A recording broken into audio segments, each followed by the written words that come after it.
Et ensuite, j'ai lu BGLX. Donc là, c'est plus tel court ton cam que je vous ai fait. Et là, c'est KBL. Donc BGLX, j'ai adoré. C'était vraiment un coup de cœur. J'aime énormément autant l'histoire, autant le style un peu graphiste qu'elle a utilisé avec les petites touches de couleur et tout. Les personnages, des red flags, ça me convient. On a vraiment c'est vraiment une belle histoire, j'ai vraiment hâte de voir la suite. J'avais lu Jinx et franchement j'avais beaucoup aimé Jinx.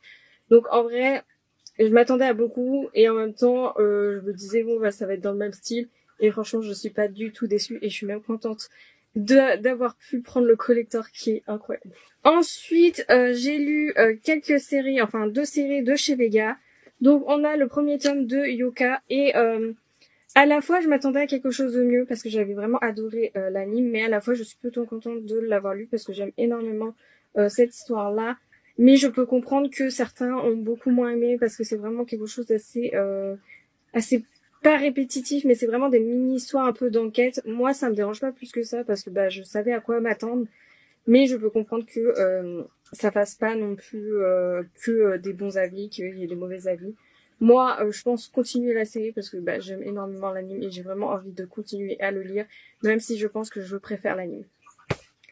J'ai ensuite lu une intégrale, c'est The Wizard and the Red Pea Green.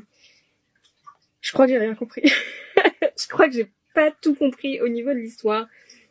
En soi, c'était sympa, le graphisme était sympa, j'ai un peu compris un peu l'histoire, mais j'ai pas compris l'intérêt de cette série-là. C'était vraiment, on arrive d'un coup dans une situation, puis après on a une fin de situation. Enfin, c'est vraiment juste une histoire un peu comme ça, histoire de passer le temps.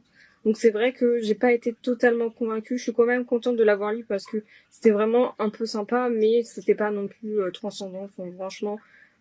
Mais c'est dommage parce que je pense que on aurait pu avoir une belle histoire sur ça. Donc là, pour Pika, j'ai lu les 4 premiers tomes de The Summer Ikaruday. Donc j'ai pas vu l'anime parce que je voulais pas me faire spoil avant parce que je voulais vraiment commencer en premier lieu le manga.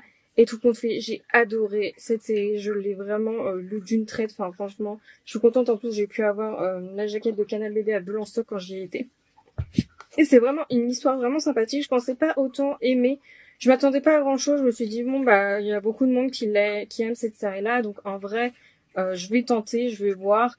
Et ça a été un petit peut-être un petit coup de cœur. J'ai vraiment hâte de lire la suite. Il faut vraiment que je trouve la suite. Et je pense que je vais peut-être commencer l'anime pour pouvoir comparer ces